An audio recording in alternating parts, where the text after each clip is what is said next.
आज धुळे जिल्ह्याचे उपजिल्हाधिकारी यांना शिरपूर फर्स्टच्या वतीने आणि क्रांतिकारी शेतकरी संघटनांच्या वतीने विविध विषयांची निवेदन देण्यात आले।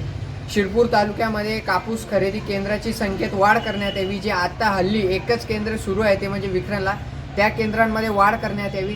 त्याच पद्धतीने अनेक वेळा जेव्हा शेतकरी आपला माल भरून त्या कापूस खरेदी केंद्रावरती जातो तेव्हा अनेक वेळा त्याचा माल परत पाठवला जातो, तर त्यातही प्रशासनाने सहकार्य करावं अशा पद्धतीचे निवेदन आम्ही स्थानिक प्रशासनालाही दिलेले होते आणि ते आज उपजिल्हाधिकारी यांना देखील दिलेले आहे। त्याच पद्धतीने शिरपूर तालुक्यातील अनेक शेतकऱ्यांचा पीक विमा, मग तो केळीचा पीक विमा असेल, विविध पीक विमे अजूनही थकीत आहेत, तर तो थकीत पीक विमा तात्काळ शेतकऱ्यांना परत देण्यात यावा।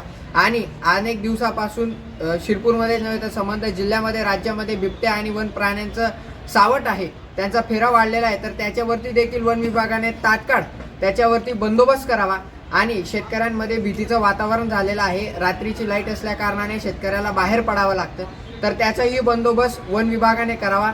CCI केंद्रामध्ये वाढ करण्यात यावी आणि जो कापूस खरेदी केंद्राची जी हेक्टरी 11 क्विंटलची जी अट ठेवलेली आहे ती अट शिथिल करून त्यामध्ये वाढ करण्यात यावी, जेणेकरून जो शेतकऱ्याचा माल आहे 2-4 क्विंटल जो वरती उठतो तो वाया जाणार नाही आणि तो परत जाणार नाही। अशा पद्धतीचे निवेदन आज धुळे येथे उपजिल्हाधिकारी यांना आमच्या संघटनांच्या वतीने देण्यात आले।